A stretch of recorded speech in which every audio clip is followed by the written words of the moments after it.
그러면 지금부터 생중계 여러분과 함께 하겠습니다. 네. 사실 대하여 피고인은 위정 혐의 중 일부에 한해서만 자백하고 있고 나머지 혐의는 모두 부인하고 있습니다. 네, 순서대로 살펴보겠습니다. 먼저 내란 중요임무 종사 혐의에 대해서 살펴봅니다. 그 세부적인 내용이 복잡하므로 결론을 먼저 말씀드리겠습니다.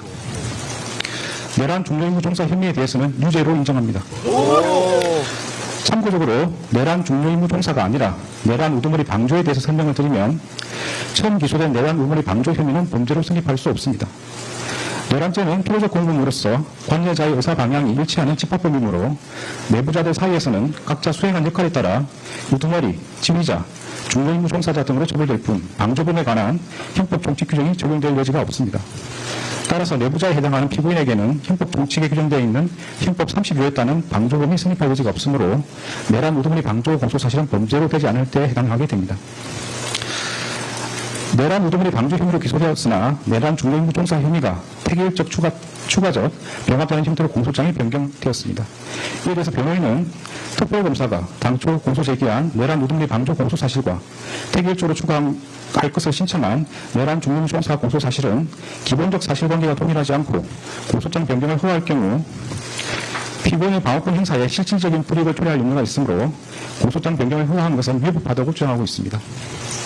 그러나 특별검사가 당초 공소 제기한 내란 우두머리 방조 공소사실과 이 법원이 공소사실의 태계일적 추가를 허가한 내란 중요임무 종사 공소사실은 범행의 주체, 시기와 장소, 구체적 행위 태양 등이 모두 동일합니다. 두 공소사실은 그 법률적 평가를 피고인이 윤석열의 내란 우두머리 범행을 용이하게 하여 방조한 것과 윤석열이 국군을 물러나게 할 목적으로 일으킨 폭동에 있어 중요한 임무에 종사한 것으로 달리하지만 이러한 사정만으로 기본적 사실관계가 동일하지 않다고 할 수 없습니다. 또한 공소사실을 태계일적으로 추가하는 경우 방어의 대상이 확대되는 것은 이미 예정되어 있으므로 두 공소사실의 동일성이 인정되는 이상 피고인과 변호인이 주장하는 사정만으로 피고인의 방어권 행사에 실질적인 불이익을 초래할 염려가 있다고 보기 어렵습니다. 따라서 피고인과 변호인은 이 부분 주장은 받아들이지 않습니다. 먼저 12.3 비상계엄 선포와 이에 근거하여 포고령을 발령하고 군병력과 경찰 공무원을 동원하여 국회, 중앙선관위 등을 점거, 출통제하거나 압수수색한 행위가 내란 행위에 해당하는지 여부를 살펴보겠습니다. 사실관계는 다음과 같습니다. 윤석열 전 대통령과 김용현 전 국방부 장관은 국회 다수당이 쟁점 법안들에 대한 단독 처리를 강행하고 형법상 간접제 개정에 반대하며 정권 퇴진, 탄핵 집회를 지속하고 국무위원 등 다수의 고위 공직자들을 탄핵하며 정부가 추진한 주요 사업의 예산을 삭감하고 중앙선관위 부정선거 관여 의혹과 여론조사기관의 여론조작 등으로 국정 운영이 어려졌다는 이유를 내세워 비상계엄을 선포하기로 마음먹었습니다. 이에 따라 윤석열과 김용현은 비상계엄 선포 후 군과 경찰을 동원하여 국회를 봉쇄하고 장악하여 비상계엄 해제 요구안 의결을 저지하는 등 국회를 무력화시킨 다음 국가비상입법기구를 창설하고 중앙선관위를 장악한 후 부정선거와 여론조작 관련 증거 확보를 내세워 전산자료를 영장 없이 압수수색하며 더불어민주당 중앙당과 선거 여론조사기관인 여론조사꽃 사무소를 장악하는 한편 포고령에 근거하여 국회의원, 정치인 등 주요 인사와 중앙선관위 관계자들을 영장 없이 체포구금하고 MBC, JTBC, 한겨레신문, 경향신문, 김어준 운영 인터넷신문 등 당시 정부의 비판적 입장을 취하는 특정 언론사에 대한 봉쇄, 단전 단수 조치를 하려고 계획하였습니다. 윤석열과 김용현은 위와 같은 모의에 따라 국회 등 주요 기관 봉쇄, 특정 언론사 단전 단수 조치, 국가 비상입법기구 관련 예산 편성 등 소관 부처 장관들에게 지시할 사항을 미리 준비한 후 국무회의 심의 없이 2024년 12월 3일 22시경을 기하여 전국에 비상계엄을 선포하기로 결의하고 비상계엄 선포에 따른 조치사항이 있거나 비상계엄 선포와 함께 그에 따른 직무수행이 필요한 피고인, 법무부 장관 박성재, 행정안전부 장관 이상민, 통일부 장관 김영호, 외교부 장관 조태열 및 국정원장 조태용만을 사전에 대통령실로 불러 비상계엄 선포 계획과 조치사항을 알리기로 하였습니다.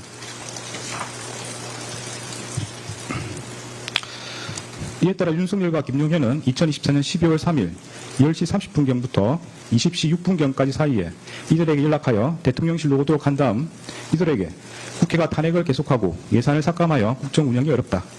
종북 좌파들을 이 상태로 놔두면 나라가 거들나고 경제든 외교든 아무것도 안 된다는 취지로 말하며 피고인에게 대국민 담화문, 계엄사령부 포고령, 비상계엄 관련 지시사항이 담긴 문건을 이상민에게 국회 등 주요 기관에 대한 시간대별 봉쇄계획과 특정 언론사 단전 단수 조치 지시가 담긴 비상계엄 관련 문건을 조태열에게 제외 공간을 통해 대외 관계를 안정화시켜라는 취지로 기재된 비상계엄 관련 문건을 각각 건네주는 등 비상계엄 선포에 따른 조치사항을 지시하였습니다.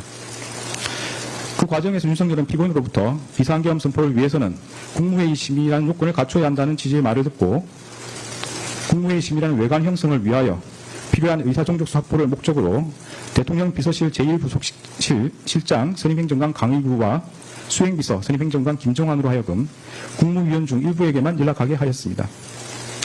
윤석열은 국무회의 의사정족수인 11명이 모인 직후인 2024년 12월 3일 22시 16경부터 22시 18분경까지 사이에 대통령 집무실과 연결된 대접견실에서 김용현을 통해 비상계엄 선포문을 그곳에 모인 피고인과 국무위원들에게 배부하고 실질적인 심의 없이 일방적으로 비상계엄을 선포하겠다고 통보한 후 같은 날 22시 23분경 대통령실 1층 브리핑룸으로 가 대국민 담화를 발표하고 22시 27분경 비상계엄을 선포하였습니다.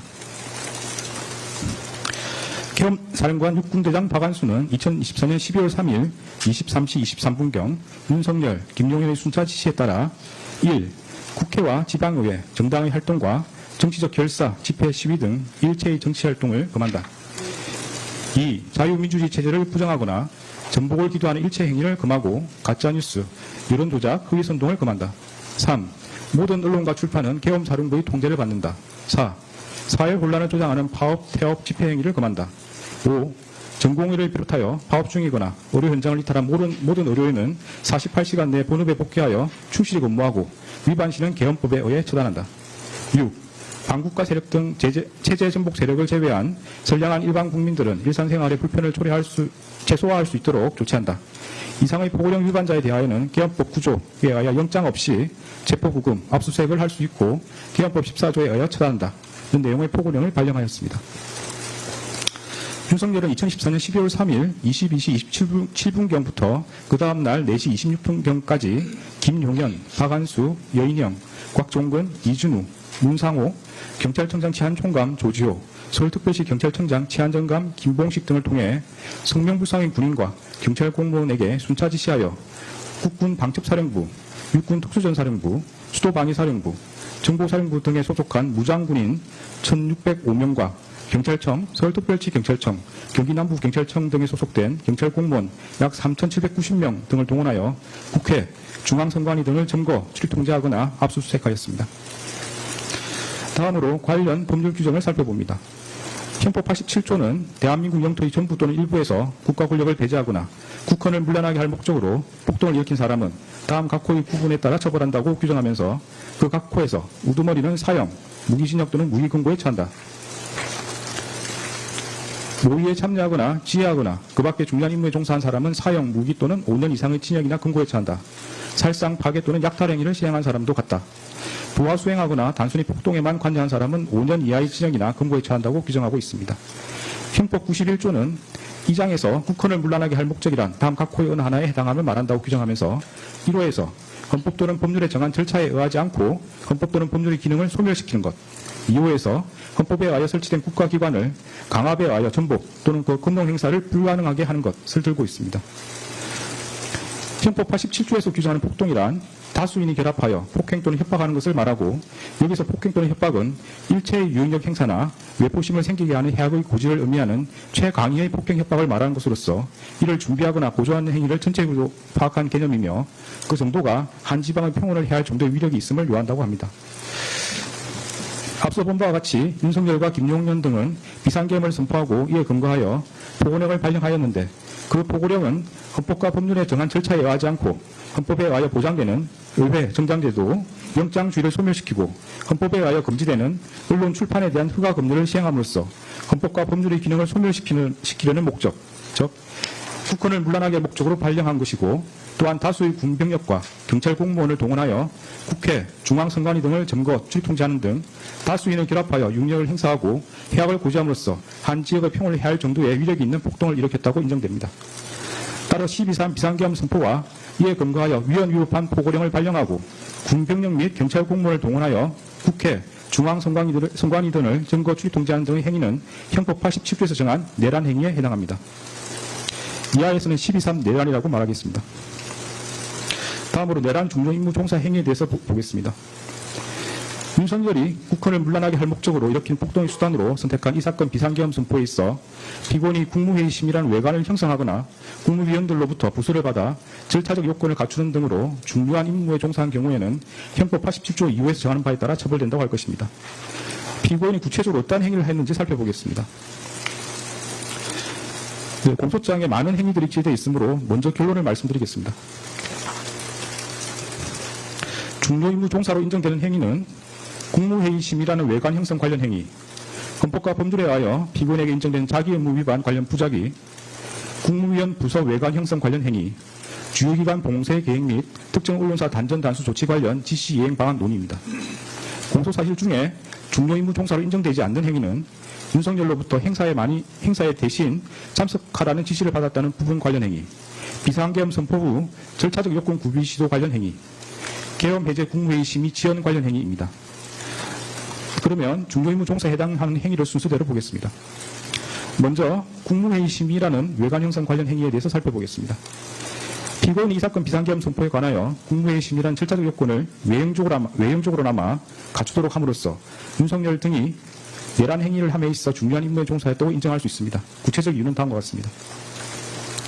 헌법과 법률 규정에 따르면 대통령이 비상계엄을 선포하기 위해서는 먼저 국무회의 심의를 거쳐야 하고 그 국무회의 심의는 구성원 과반수의 출석으로 이루어집니다. 당시 국무회의 구성원은 총 21명이었으므로 과반수에 해당하는 11명의 의사종족수를 채우기 위해서는 당시 대통령실에 있었던 7명에 더하여 4명이 추가로 필요한 상황이었습니다. 피고인은 윤석열이 대통령 집무실에서 비상계엄 선포의 필요성과 정당성에 대하여 강변하고 피고인 등의 우려 표명에도 불구하고 미리 준비한 대국민 담화문과 포고령, 비상계엄 관련 지시사항 문건 등을 건네주자 윤석열의 비상계엄 선포 의지가 확고하다는 것을 깨달았습니다. 이에 비상계엄 선포를 위해서는 국무회의 심의를 거쳐야 한다는 것을 알고 있었던 피고인은 윤석열에게 국무회의 심의를 건의하였고 윤석열이 국무회의 소집에 유보적인 태도를 보이자 일단 그 의사종족수라도 갖출 것을 제안하여 윤석열이 비상계엄을 선포하기로 계획한 22시 전에 대통령실로 올 수 있다고 예상한 최상목, 송미령, 조규홍, 오영주, 박상우, 안덕근을 추가로 부르기로 결정하였습니다. 윤석열은 이에 따라 이들 국무위원과 평소 대통령 주재 국무회의에 배석하는 대통령 비서실 소속 수석비서관급 이상 직원들을 대통령실로 소집하였습니다. 피고인은 대접빈실에서 박성재, 이상민과 논의하여 헌법과 관련 법령을 검토한 결과 비상계엄 선포를 위해서는 국무회의 심의라는 요건을 갖추어야 하고 의결사항이 아닌 심의사항이라는 것을 재차 확인하였습니다. 피고인은 윤석열이 추가로 소집한 국무위원들의 도착 여부와 무관하게 이미 계획하였던 22시에 비상계엄을 선포할 태세를 보이자 재차 국무회의 심의라는 요건을 갖추어야 하니 의사종족수가 채워질 때까지 기다려달라는 취지로 윤석열을 설득하였습니다. 김용현과 이상민은 피고인에게 손가락으로 숫자 4 또는 1을 표시하며 국무회의 의사종족수를 채우기 위해 남은 인원수를 공유하였습니다. 피고인은 농림축산식품부 장관 송미령에게 전하여 22시 전에 대통령실에 도착할 수 있는지를 확인하였고 송미령이 그 후에 도착한다는 취지로 답하자 빨리 올 것을 수차례 재촉하는 등 국무위원들의 도착 상황을 점검하였습니다. 윤석열은 피고인 등의 헌법 등 법리 검토 결과에 따라 이미 계획한 22시를 넘겨 오영주가 마지막으로 도착함으로써 국무회의 의사종족수가 갖추어진 22시 14분경 이후까지 비상계엄 선포를 연기하였고 의사종족수가 갖추어진 직후 김용현을 통해 국무위원들에게 비상계엄 선포문을 배부한 뒤에 이 사건 비상계엄을 선포하였습니다. 피고인과 변호인은 국무위원들의 뜻을 모아 윤석열이 비상계엄 선포를 만료하기 위하여 국무회의 소집을 건의하였고 비상계엄에 반대하였다고 주장합니다. 그런데 대통령실에 있는 국무회의장에는 원격 영상회의 방식으로 회의를 진행할 수 있는 장치가 갖추어져 있었으므로 피고인이 국무위원들의 뜻을 모아 비상계엄 선포를 만료하고자 하였다면 세종시 등지에 있는 국무위원들까지 모두 참석할 수 있도록 국무회의장에서 원격 영상회의 방식으로 개의할 것을 제안한 것이 합리적입니다. 그러나 피고인이 원격 영상회의 방식 국무회의를 제안했다고 볼 만한 아무런 자료가 없습니다. 오히려 피고인은 윤석열이 국무회의 의사종족수를 갖출 수 있는 일부 국무위원만을 선별하여 소집하는 데 관여하였고 윤석열이 그중 한 명인 기획재정부 장관 최상목에게 소집 전화를 하는 것을 지켜보았으며 피고인 스스로도 그중 한 명인 송미령에게 전화했습니다. 특히 피고인은 송미령을 재촉하면서도 대통령실로 소집한 이유를 알려주지 않았는 바 송미령이 비상계엄 선포 관련 국무회의를 한다는 사실을 알게 되면 송미령이 대통령실로 오지 않아 의사종족수가 갖추어지지 않음으로써 윤석열이 이 사건 비상계엄을 선포하지 못하게 될 것을 우려했다고 보입니다. 피고인은 윤석열에게 비상계엄 선포에 대한 우려를 표명하였을 뿐 명확히 비상계엄 선포에 반대한다고 말하지 않았고 추가로 소집한 국무위원들이 대통령실에 도착하였음에도 그들에게 비상계엄 선포에 관한 의견을 말해보라. 그러나 자신은 비상계엄 선포에 반대한다. 그러나 윤석열에게 반대 의사를 표시하라는 취지로 말하지 않았습니다. 피고인 윤석열이 비상계엄을 선포하기 위해 이석한 이후에야 최상목에게 자신도 반대하였다는 취지로 강변하였을 뿐 조태열이 대통령 집무실에서 윤석열에게 비상계엄 선포에 관하여 반대 의사를 표시할 때나 최상목 조태열이 대접견실에서 일어나 윤석열에게 반대 의사를 표시할 때에도 별다른 의견을 표명하지 않았고 최상목이 대통령 집무실에 들어가서 설득해보겠다고 말할 때에도 자신의 휴대전화를 사용할 뿐 별다른 관심을 갖지 않았습니다. 피고인은 국무회의 의사종족수가 채워져 윤석열이 비상계엄을 선포하러 나갈 때에도 윤석열을 만류하지 않았고 오히려 윤석열에게 국무회의 심의를 마쳤다는 취지로 고개를 끄덕였습니다. 피고인 김용현이 비상계엄 관련 문건이 들어있는 서류봉투를 찾으러 대접경실로 돌아왔을 때에도 김용현을 만류하지 않았고 오히려 김용현에게 그 서류봉투를 건네주었습니다. 그런데 피고인과 국무조정실장 방기선의 진술에 따르면 피고인은 평소 윤석열이 비상계엄 선포 사유로 든 국회의 탄핵소추와 예산삭감, 쟁점법안 단독처리 등이 국정 운영에 어려움을 초래하고 있다는 데 공감해왔다는 것인 바 이러한 사정까지 고려하면 당시 피고인이 별다른 반대 의사를 표명하지 않았던 것은 윤석열이 주장하는 이 사건 비상계엄 선포의 필요성과 정당성에 동의하여 그 실행을 지지했기 때문이라고 보입니다. 이러한 사정을 고려하면 피고인이 윤석열의 비상계엄 선포 의사가 확고하다는 것을 깨닫고 그 필요성과 정당성에 동의하여 이 사건 비상계엄 선포에 필요한 국무회의 심의라는 절차적 요건을 형식적으로나마 갖추도록 함으로써 윤석열 등의 내란 행위에 있어서 중요한 임무에 종사했다고 봄이 타당합니다. 다음으로 헌법과 법률에 의하여 피고인에게 인정되는 자기의무 위반 관련 부작위에 대해서 살펴보겠습니다. 피고인은 국무회의 부의장으로서 국무회의 구성원들이 전 정부적 차원에서 비상계엄 선포에 대한 자유로운 발언과 토론을 통하여 의견을 교환하거나 조정할 수 있도록 국무회의를 운영하여야 하고 그 전제로서 모든 국무회의 구성원에게 빠짐없이 소집을 통지하여야 하며 비상계엄 선포 의안 심의에 필요한 검토 의견 등을 분명히 밝혀 제출하도록 하여야 하고 국무회의 간사인 행정안전부 의정관을 참석시켜 국무회의록을 작성할 수 있도록 모든 노력을 기울여야 할 자기 의무가 있습니다. 그러나 피고인은 윤석열이 국헌을 문란하게 할 목적으로 일으킨 폭동의 수단으로서 비상계엄을 선포하려고 한다는 사정을 인식하면서 그에 필요한 국무회의 의사종족수를 갖출 수 있을 만큼의 특정 국무위원을 대통령실로 소집하는 데 관여하였습니다. 이러한 경우 피고인은 소집한 국무위원들에게 소집 사유와 국무회의 의안들을 미리 알려주어 그들이 의사종족수에 포함되지 않는 차관을 대리 출석시키는 등으로 국무회의 심의가 이루어지지 못하게 함으로써 이 사건 비상계엄 선포를 저지하였어야 할 자기 의무를 부담한다고 봄이 타당합니다.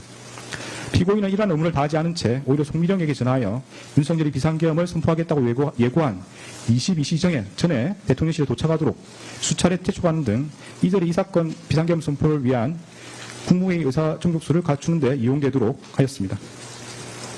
또한 피고인은 그와 같이 소집한 국무위원들이 도착하자 윤석열이 일방적으로 비상계엄 선포의 필요성과 정당성을 설명하고 퇴장할 수 있도록 함으로써 실질적인 국무회의 심의 없이 이 사건 비상계엄을 선포하도록 하였습니다.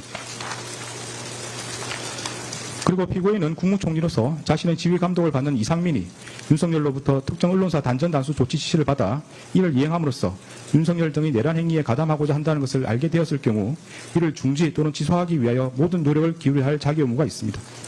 그러나 피고인은 이러한 의무를 다하지 않은 채 오히려 이상민과 특정 언론사 단전 단수 조치 지시에 관하여 긴밀히 협의함으로써 이상민으로 하여금 그러한 지시를 수용하고 이를 이행하도록 하였습니다. 이는 피고인이 국무총리로서 부여받은 권한을 행사하지 않은 것이 구체적인 상황에서 현저하게 합리성을 잃어 사회적 타당성이 없는 경우에 해당합니다.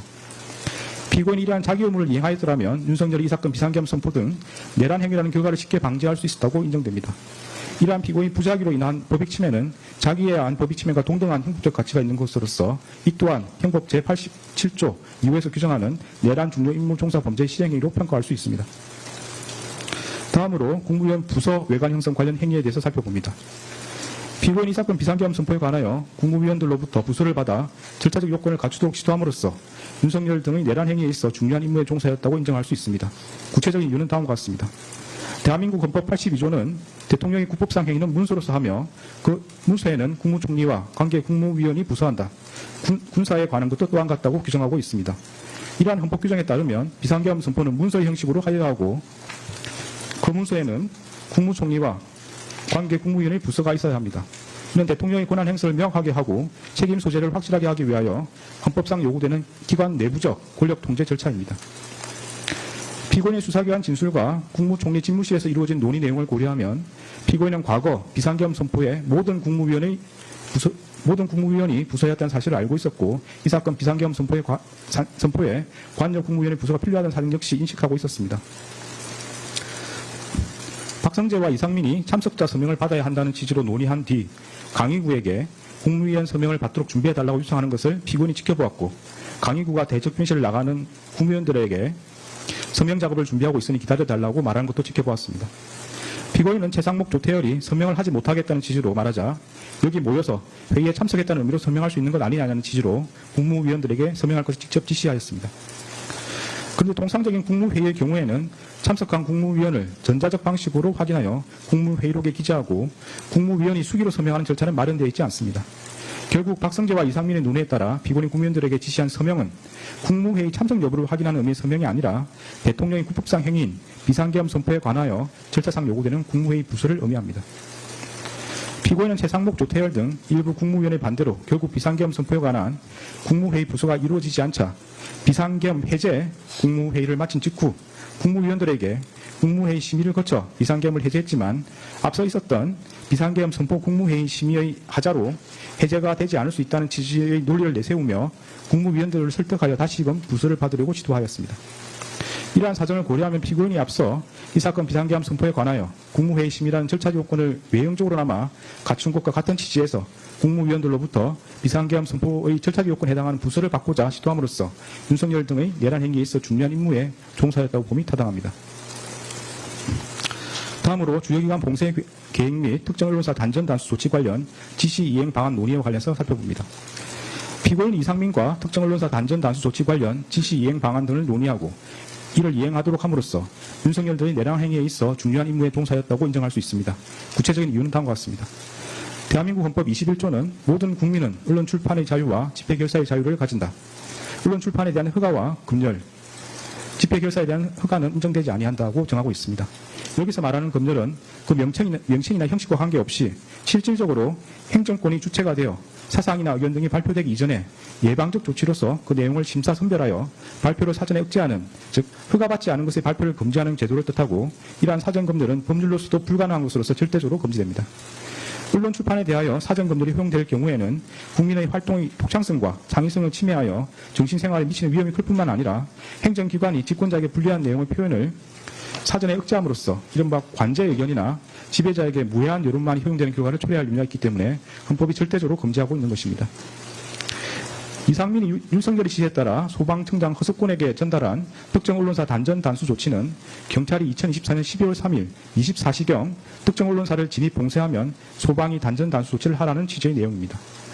그런데 특정 언론사를 물리적으로 봉쇄하여서 단전 단수 조치를 하면 그 업무 수행이 사실상 불가능해진다는 것은 분명합니다. 이는 결국 행정권이 주체가 되어 사전에 특정 언론사의 발표를 전면적으로 금지하는 것으로서 헌법에 의하여 절대적으로 금지되는 언론 출판에 대한 허가 검열에 해당합니다. 피고인이 이 사건 비상계엄 선포 후 이상민과 특정 언론사 단전 단수 조치 지시의 이행의 내용과 근거, 그 이행 방안 등에 관해 논의하였고 피고인은 이상민이 그 지시에 따르지 않도록 제재하거나 만류하지 않았으며 오히려 대통령실 CCTV 영상에 따르면 피고인은 그 지시의 이행을 독려한 것으로 보입니다. 그에 따라 이상민은 포고령 발령 후 조지호 호석군에게 전화하여 그 지시를 이행하였고 그 다음날 그 지시의 이행 여부를 확인하였습니다. 이러한 사정에다가 피고인이 국무총리에서 갖는 지위와 권한을 더해보면 피고인이 국무총리에서 자신의 지휘 감독을 받는 이상민과 특정 언론사 단전 단수 조치 지시에 관해 논의하고 이를 이행하도록 함으로써 윤석열들의 내란 행위에 있어 중요한 임무에 종사했다 봄이 타당합니다. 공소 사실에는 기재되었으나 내란 중요 임무 종사로 인정되지 않는 부분을 보겠습니다. 먼저 윤석열로부터 행사에 대신 참석하라는 지시를 받았다는 부분 관련입니다. 윤석열이 이 사건 비상계엄을 선포한 후 대접경실로 돌아와 피고인에게 내가 당분간 가야 하는 임박한 행사를 대신 가져야겠다는 취지로 말하였고, 이에 피고인이 알겠다는 취지로 수락한 사실은 인정이 됩니다. 그러나 피고인이 대통령이 전반적인 국정운영을 대신하기로 하였다는 등 특별한 사정이 없는 한 윤석열이 참석하기로 예정된 행사에 대신 참석할 것을 수락했다는 사정만으로 윤석열들의 내란 행위에 있어 중요 임무에 종사했다고 평가하기 어렵고, 달리 이를 인정할 만한 증거가 없습니다. 다음으로 비상계엄 선포 후 절차적 요건 구비 시도 관련입니다. 피고인이 당시 국민의힘 원내대표였던 추경호와 통화하면서 추 대표 걱정하지 마라는 취지로 말한 사실, 피고인이 국무총리 집무실에 도착하여 국무총리 비서실장 손윤택, 국무조정실장 방기선 등과 국회 상황을 확인한 사실, 피고인이 방기선에게 이 사건 비상계엄 선포가 국회에 통보되었는지 여부를 알아보도록 지시한 사실은 인정됩니다. 그러나 피고인이 추경호와 통화하면서 그러한 말을 하였다는 사정만으로 추경호를 통해 국회 상황을 확인했다고 보기 어렵습니다. 설령 피고인이 추경을 통해 국회 상황을 확인하거나 방기선 등 국무조정실 소속 직원을 통해 비상계엄 선포의 국회 통보 여부를 점검하였다고 하더라도 그러한 사정만으로 피고인이 윤석열 등의 내란 행위에 있어 중요한 임무에 종사했다고 평가하기 어렵고, 달리 이를 인정할 증거가 없습니다. 다음으로 계엄 해제 국무회의 심의 지연 관련입니다.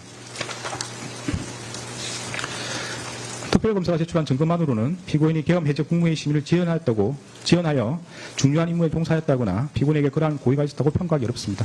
구체적인 이유는 다음과 같습니다. 헌법과 법령 규정에 따르면 대통령은 국회가 계엄 해제를 요구한 경우 국무회의 심의를 거쳐 지체 없이 계엄을 해제해야 하고, 대통령이 그 국무회의를 소집하고 주재하며 대통령이 사고로 직무를 수행할 수 없는 경우에 국무총리가 그 직무를 대행한다고 되어 있습니다. 그런데 윤석열은 국회에서 비상계엄 해제 요구안이 의결된 직후인 2024년 12월 4일 1시 8분경 합동참모본부 전투통제실로 하였다가 1시 51분경 대통령 집무실로 돌아왔을 뿐, 당시 윤석열이 사고로 인하여 대통령으로서 직무를 수행할 수 없는 경우에 해당한다고 보기 어렵고, 달리 이를 인정할 자료가 없습니다. 따라서 피고인이 윤석열의 직무를 대행하여 국무회의를 소집하고 주재할 수 있었다고 보기 어렵습니다. 설령 피고인이 윤석열의 직무를 대행하여 국무회의를 소집하고 주재할 수 있었던 상황이라고 하더라도 다음과 같은 사정을 고려하면 피고인이 비상계엄 해제를 위한 국무회의 심의를 지연하였다거나 피고인의 그런 고의가 있었다고 평가하기 어렵습니다. 국회법 98조 1항은 국회에서 의결된 의안은 의장이 정부에 이송한다라고 규정하고 있으므로 국회에서 비상계엄 해제 요구안이 의결된 경우 국회의장이 정부에 이를 이송하여야 합니다.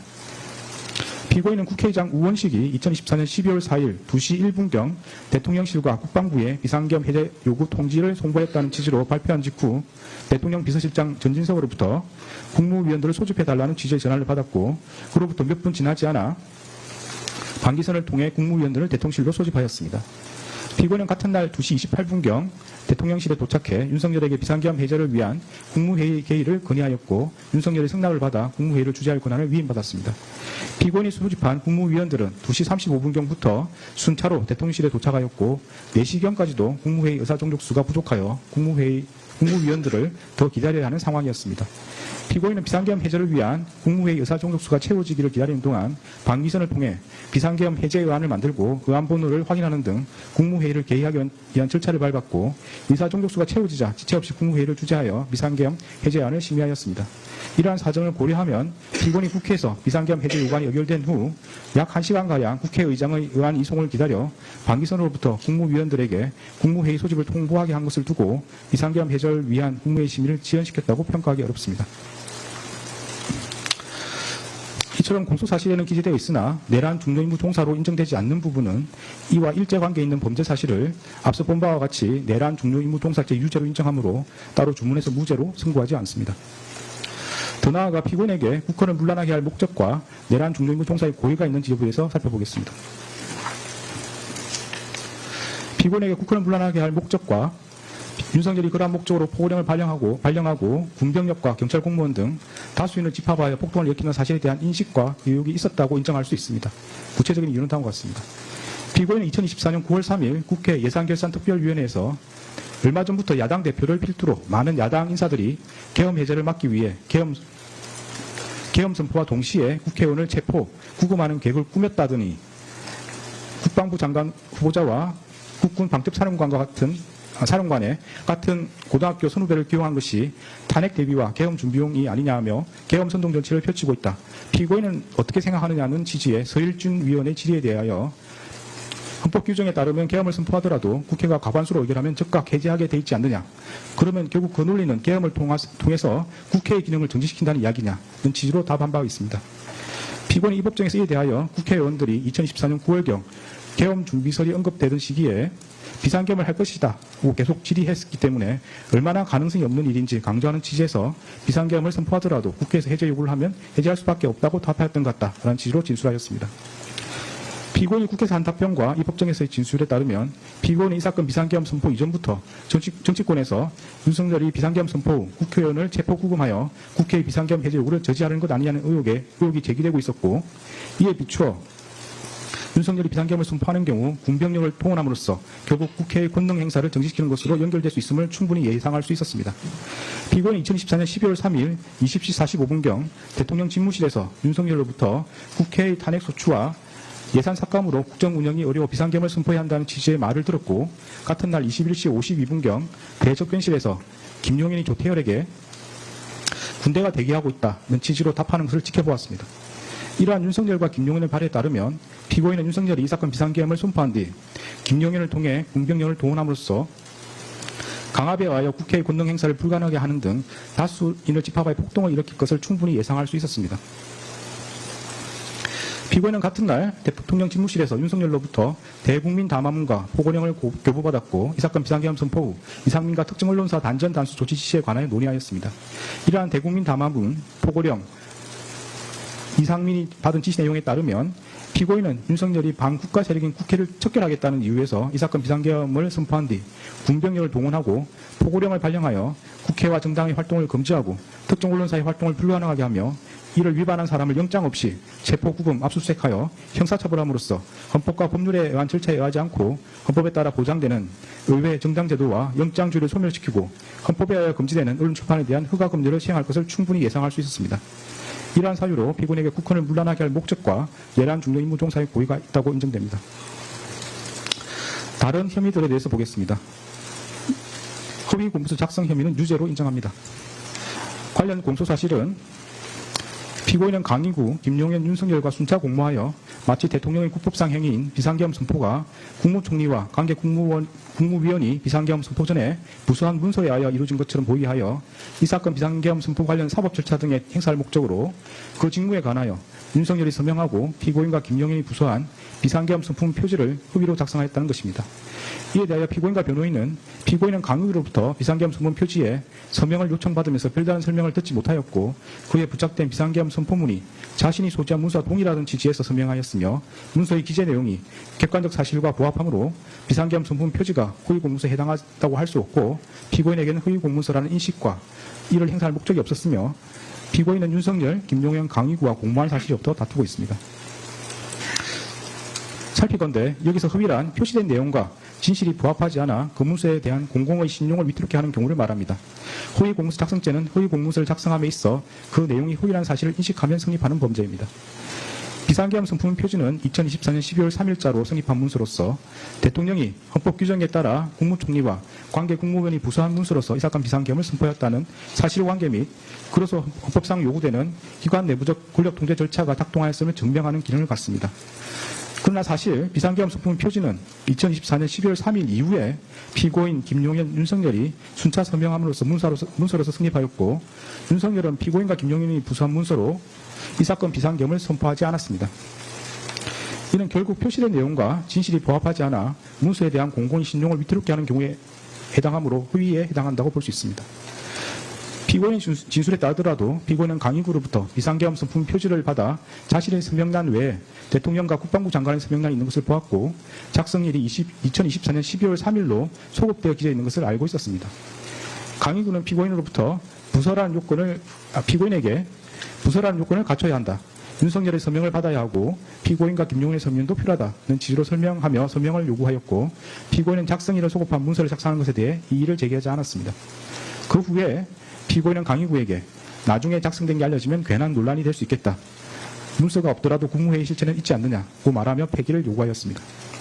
이러한 사정을 고려하면 피고인은 강의구가 헌법에 따른 문서주의와 국무총리 및 관계 국무위원의 부설한 절차 요건을 갖추어 이 사건 비상계엄을 선포되었음을 증명하려는 허위의 문서를 작성하기 위해 비상계엄 선포문 표지에 서명을 요구한다는 것을 알고 있었고 자신이 국무총리 서명란 서명한 후 윤석열과 김용현이 각각 그들의 직위에 해당하는 서명란에 서명하려는 것 또한 충분히 예상할 수 있었습니다. 나아가 피고인은 강의구 등이 추구한 목적으로 비상계엄 선포문 표지를 사용함으로써 작성일을 소급한 문서를 허위로 작성한 것이 알려지면 논란이 되리라는 것도 인식하고 있었습니다. 결국 피고인은 윤석열, 김용현, 강의구와 순차적 암묵적으로 공모하여 각각 자신의 직위에 해당하는 서명란을 서명함으로써 공동하여 허위 공문서를 작성하였고 피고인에게 허위 공문서라는 인식과 이를 행사할 목적이 있었다고 봄이 타당합니다. 허위 작성 공문서 행사 혐의는 무죄입니다. 관련 공소사실은 피고인은 윤석열, 강의구, 김용현과 공모하여 허위로 작성한 공문서인 윤석열이 서명하고 피고인과 김용현이 부서한 비상계엄 선포문 표지를 그 무렵 대통령 비서실 부속실에 보관하는 방법으로 행사하였다는 것입니다. 그런데 문서의 행사란 위조된 문서를 진정한 문서인 것처럼 그 문서의 효용 방법에 따라 이를 사용한 것을 말합니다.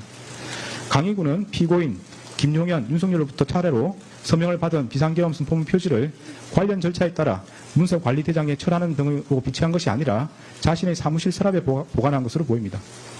특별검사가 제출한 증거만으로는 강의구가 비상계엄 선포문 표지를 그 효용 방법에 따라 사용했다고 보기 어렵고 달리 이를 인정할 증거가 없습니다. 이 부분 공소사실은 범죄사실의 증명이 없는 때에 해당하므로 형사소송법 325조 9단에 따라 무죄를 선고합니다. 대통령 기록물 관리에 관한 법률 위반, 공용서류 손상 혐의는 유죄로 인정이 됩니다. 관련 공소사실은 피고인은 2014년 12월 8일 강의구에게 전하여 사후에 문서를 만들었다는 것이 알려지면 또 다른 논쟁을 낳을 수 있으니 내가 서명한 것을 없었던 것으로 하자는 취지로 말하면서 허위로 작성된 윤석열이 서명하고 피고인과 김용현이 부수한 비상계엄 선포문 표지를 폐기해 줄 것을 요청하였고 윤석열은 2014년 12월 10일 서울 용산구 소재 대통령 관저에서 강의구로부터 위와 같은 피고인의 말을 보고받고 강의구에게 총리의 뜻이 그렇다면 그렇게 하라는 취지로 말하여 그 문서를 폐기할 것을 승인하였으며 이에 강의구는 그 무렵 위와 같은 피고인의 요청과 윤석열의 승인을 받아 대통령 비서실 부속실에 보관하고 있던 그 문서를 세 단계에 넣어 파쇄하는 방법으로 폐기함으로써 피고인은 강의구 윤석열과 순차 공모하여 무단으로 대통령 기록물인 비상계엄 선포문 표지를 손상함과 동시에 공무소인 대통령실에서 사용하는 수레인 같은 문서를 손상하였다는 겁니다.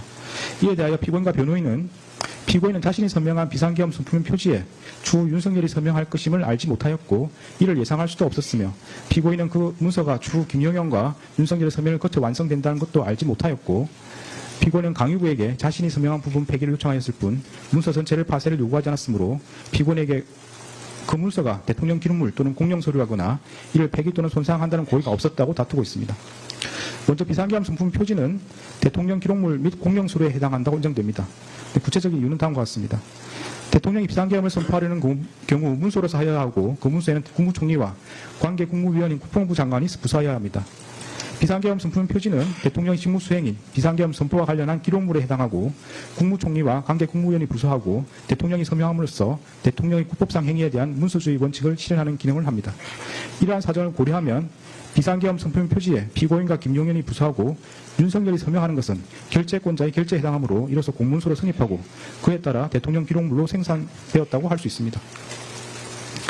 이와 같이 비상계엄 선포문 표지가 공문서로 성립되어 대통령 기록물로 생산되었고 대통령실에서 사용할 목적으로 보관되어 있었던 이상 정식 절차를 밟아 접수 편철되었는지 등과 관계없이 공문서에서 사용하는 서류에 해당한다고 봄이 타당합니다. 다음으로 피고인에게 비상계엄 선포문 표지가 대통령 기록물 및 공용서류에 해당한다는 사실과 이를 손상한다는 인식이 있었다고 인정됩니다. 구체적인 내용은 다음과 같습니다. 피고인은 자신이 국무총리 서명란에 서명한 후 윤석열과 김용현이 각각 그들 지위에 해당하는 서명란에 서명함으로써 비상계엄 선포문 표지가 대통령 기록물이자 공용서류로 성립하려는 사정을 충분히 예상할 수 있었습니다. 피고인은 강의구 등이 주 비상계엄 선포문 표지를 사용하려는 것을 인식하면서 그로 인해 발생한 논란을 우려하여 그 문서 폐기를 요구하기도 하였습니다. 피고인은 자신이 서명한 부분을 특정하지 않은 채 비상계엄 선포문 표지의 폐기를 요구하였고 달리 피고인이 강의구에게 대통령 기록물법 등 관련 법령에 따른 절차를 거쳐 폐기할 것을 요구하였다고 볼 자료도 없습니다. 위정 혐의는 모두 유죄로 인정됩니다. 위정 공소 사실에 대하여 피고인과 변호인은 2024년 12월 3일 대통령실에서 특별한 문건을 받은 사실이 없고 김용현이 이상민에게 문건을 건네주는 것을 보지 못했으며 헌법재판소에서 기억하는 바에 따라 지출하였으므로 위정이 아니라고 다투고 있습니다. 먼저 피고인이 헌법재판소에서 대통령실에서 특별한 문건을 받은 사실이 없다는 취지로 증언한 것은 기억에 반하는 진술이라고 인정이 됩니다. 구체적인 이유는 다음과 같습니다. 피고인은 2024년 12월 3일 대통령 집무실에서 대국민 담화문, 포고령과 비상계엄 관련 지시사항 문건을 교부받았고 그중 비상계엄 관련 지시사항 문건은 상위 안주머니에 나머지는 하위 뒷주머니에 넣고 대접견실을 떠났습니다. 피고인은 그 다음날 대접견실로 돌아올 때에는 하위 뒷주머니에 문건을 소지하고 있지 않았습니다. 이러한 사정을 고려하면 피고인이 대통령실에서 나와 국무총리 집무실에 들렀을 때 그러한 문건을 꺼내놓았던 것으로 보입니다. 피고인의 진술에 따르더라도 피고인은 국무총리 집무실에 문건을 꺼내놓고 며칠 뒤에 조태열이 받은 재해공간 관련 지시사항 문건 등을 살펴보았음에도 특별한 내용이 아니어서 폐기하였다는 것입니다. 여기에 국무총리 비서실 공보실장 김수혜의 진술을 더해보면 피고인은 하위 뒷주머니와 상위 안주머니에 가져간 문건을 단순히 국무총리 집무실에서 문서 세줄기에 넣어서 폐기한 것이 아니라 외부로 가지고 나와 별도의 방법으로 폐기하거나 또는 아직 보관하고 있는 것으로 보입니다. 이처럼 피고인은 국무총리 집무실에 들러 자신이 받은 문건을 꺼내놓고 며칠 뒤에 문건을 살펴보아 특별한 내용인지 여부를 판단한 다음 외부로 가지고 나와 그 폐기 또는 보관 여부를 결정하였습니다. 피고인은 그로부터 약 3개월이 지나 헌법재판소에서 대통령실에서 특별한 문건을 받은 사실이 없다는 취지로 증언하였습니다. 피고인과 변호인은 피고인은 비상계엄이란 급박한 상황에서 많은 자료들을 보며 다수의 사람들과 대화하였기에 당시 상황을 하나하나 모두 기억하기 어려웠고 일부 기억은 혼재되었기도 하였다. 피고인이 헌법재판소에서 증언하는 것은 비상계엄 선포 이후 3개월이 지난 시점에서 이루어진 것이어서 피고인이 그 당시 상황을 모두 기억하며 증언하기란 현실적으로 매우 어려웠다는 취지로 주장하고 있습니다. 그러나 피고인은 기억이 정확하지 않다는 등으로 진술을 유보하지 않은 채 단정적으로 문건을 받은 사실이 없다는 취지로 진술하였습니다.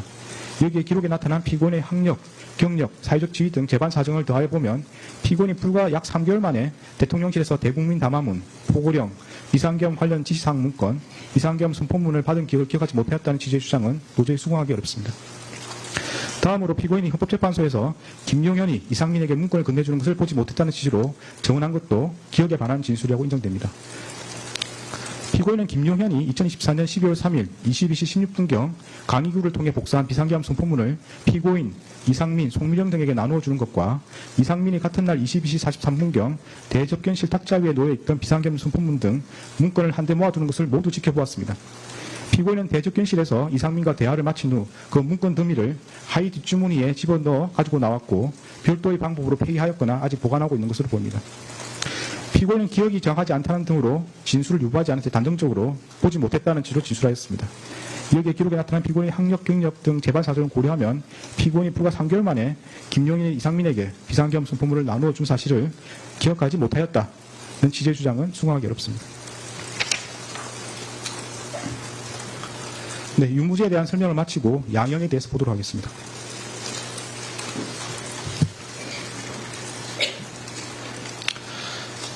대법원 양형 기준과 관련하여 내란 중요인물 종사죄와 대통령 기록물 관리에 관한 법률 위반죄에 대하여는 양형 기준이 설정되어 있지 않고 양형 기준이 설정된 범죄와 그렇지 않은 범죄 사이의 경합범에 관하여는 그 하한만을 양형 기준이 설정된 범죄의 양형 기준상 형량 범위 하한에 따르도록 되어 있습니다. 따라서 양형 기준은 이 사건 양형에 중요한 영향이 없습니다. 양형 사유를 구체적으로 살펴보겠습니다. 피고인은 1970년 6월경 공무원으로 임용된 이래 약 50년 동안 외교통상부 통상교섭본부장, 국무조정실장, 경제부총리 겸 재정경제부 장관, 국무총리 등으로 재직하면서 다수의 훈장과 포장을 받았습니다. 피고인 윤석열 등의 내란 행위에 관하여 사전에 모의하거나 실행행위를 지휘하는 등 보다 적극적으로 가담하였다고 볼 자료는 없습니다. 피고인은 국회에서 비상계엄 해제 요구안이 의결되자 이 사건 비상계엄을 해제하기 위한 국무회의를 소집 주재하였고 그에 따라 비상계엄이 약 6시간 만에 해제되었습니다. 피고인은 현재 만 79세의 고령임에도 벌금형을 포함하여 아무런 형사처벌을 받은 전력이 없습니다.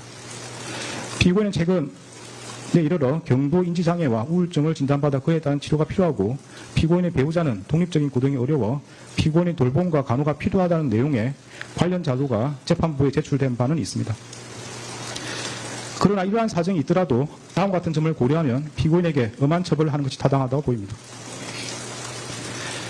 윤석열이 2024년 12월 3일 비상계엄을 선포하고 이에 근거하여 헌법에 따라 보장되는 의회, 정당 제도 등을 부인하는 내용의 위헌위법한 포고령을 발령하며 군 병력과 경찰 공무원을 동원하여 국회 중앙선관위 등을 점거, 출입통제하거나 압수수색한 행위는 앞서 본 바와 같이 형법 87조에서 정하는 내란 행위에 해당합니다.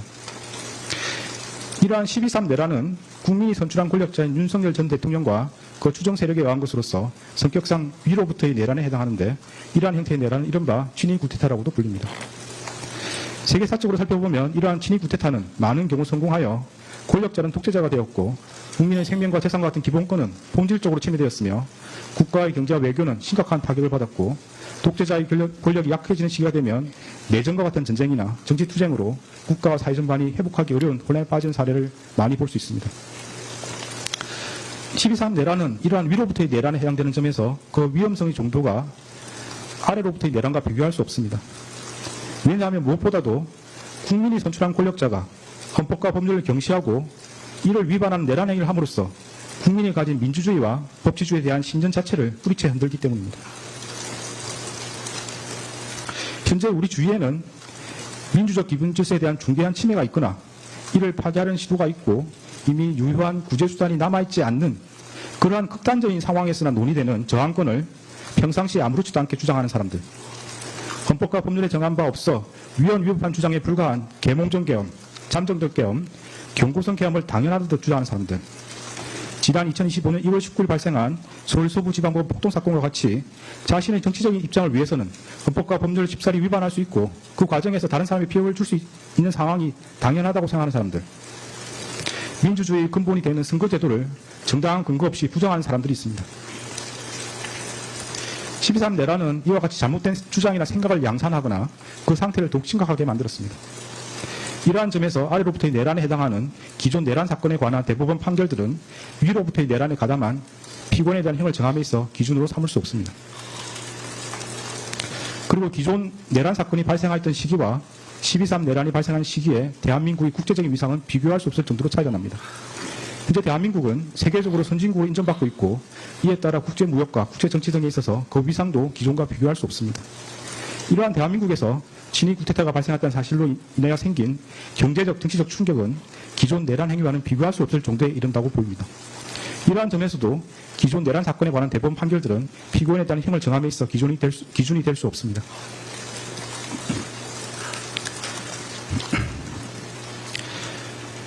(12.3) 내란 과정에서 사망자가 발생하지 않았고 내란 행위 자체는 몇 시간 만에 종료되긴 하였습니다.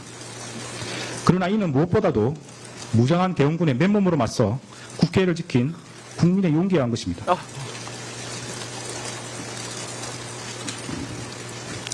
이에 더하여 이러한 국민의 저항을 바탕으로 신속히 국회에 진입하여 비상계엄 해제 요구안을 의결한 일부 정치인들의 노력, 대한민국 역사에 있었던 내란의 암울한 기억을 상기하면서 위법한 지시와 명령에 저항하거나 혹은 어쩔 수 없이 이를 따르더라도 소극적으로 참여한 일부 군인과 경찰 공무원의 행동에 의한 것입니다. 결코 12.3 내란 가담자에 의한 것이 아닙니다. 따라서 12.3 내란 가담자에 대한 형을 정함에 있어 피해 발생이 경미하였다거나 짧은 시간 동안 진행되었다는 사정을 깊이 고려할 수는 없습니다. 일단 국헌을 물랑하게 할 목적의 폭동이 발생하면 이로 인하여 막대한 인명과 재산상 피해, 사회적 혼란이 초래될 것은 분명하고 혹시라도 내란이 성공하여 국민적 합의로 성립한 현재의 헌법 질서가 폭력에 의하여 무너지게 되면 이를 원래대로 회복하는 것은 대단히 어려운 일이 될 것입니다. 따라서 그러한 내란 행위를 사전에 차단할 필요가 있고 이러한 목적을 달성하기 위해서는 내란 행위에 가담한 사람들을 무겁게 처벌하는 것이 불가피합니다. 피고인은 간접적으로나마 민주적 정당성과 그에 대한 책임을 부여받은 국무총리로서 헌법과 법률을 준수하고 헌법을 수호하고 실현하기 위한 모든 노력을 기울여야 할 헌법적 의무를 부담합니다. 그럼에도 피고인은 12.3 내란이 성공할지도 모른다는 생각에 이러한 의무와 책임을 끝내 외면하고 오히려 그 일원으로서 가담하기로 선택하였습니다. 이러한 피고인의 행위로 인해 대한민국이 자칫하면 국민의 기본권과 자유민주적 기본 질서가 유린당하였던 어두운 과거를 회귀하여 독재정치라는 수렁에서 장기간 헤매나오지 못하게 될 수 있었고 국민은 실수 수 없는 상실감과 상처를 입게 되었습니다. 피고인은 국무총리로서 12.3 내란의 진실을 밝히고 그에 합당한 책임을 지기는커녕 사후 자신의 안위를 위하여 이 사건 비상계엄 관련 문구를 은닉하고 비상계엄 선포가 적법한 절차에 따라 이루어진 것처럼 보이기 위해 허위 공문서를 작성하였다가 폐기하였으며 헌법재판소에서 위정하였습니다. 피고인 재판 과정에서도 허위로 진술을 번복하고 대통령실 CCTV와 같은 객관적인 증거에도 불구하고 아무런 기억이 나지 않는다고 주장하는 등 진실을 은폐하고 책임을 벗어나고자 할 뿐입니다. 피고인이 진실을 은폐하고 책임에서 벗어나고자 한 행위들로 인해 우리 사회의 정치적 분열과 갈등이 더욱 심화되었고 앞으로도 이러한 상처와 갈등이 쉽사리 봉합될 수 있을 것으로 보이지는 않습니다.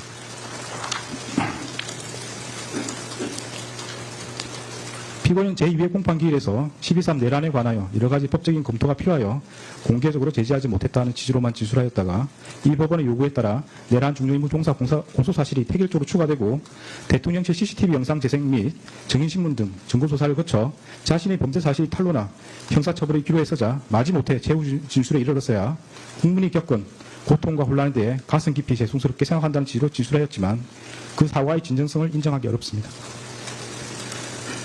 달리 피고인이 진지하게 반성하고 있다거나 자신의 범죄 행위로 인하여 국가와 국민이 입은 피해를 회복시키기 위한 어떠한 노력을 하였다고 볼 아무런 자료가 없습니다. 이러한 점과 그 밖의 양해 조건이 되는 여러 사정을 종합적으로 고려하여 주문과 같이 형을 정합니다.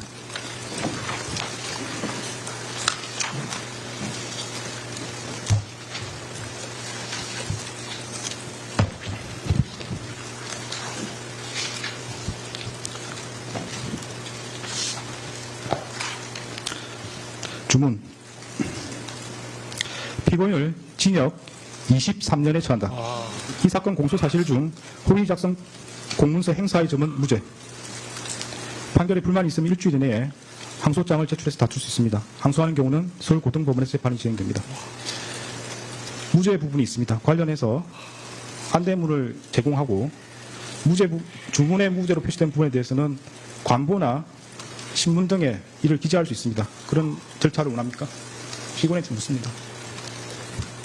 무죄 부분을 신문이나 관보 등에 게시하기를 원합니까? 특별히 그런 계획 없습니다.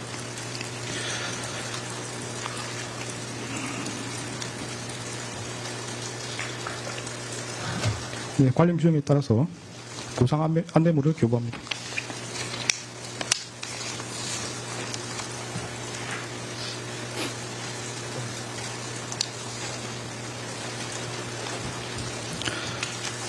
네, 다음은 법정 구속 여부를 판단하기 위해서 신문 절차를 진행하겠습니다. 네, 이 부분은 의무 중개 대상이 아닌 것으로 보이고 피고인의 사생활 보호 등을 고려해서 중개하지 않겠습니다. 그래서 중개는 여기서 중단하도록 하겠습니다. 네, 저희가 끊겠습니다.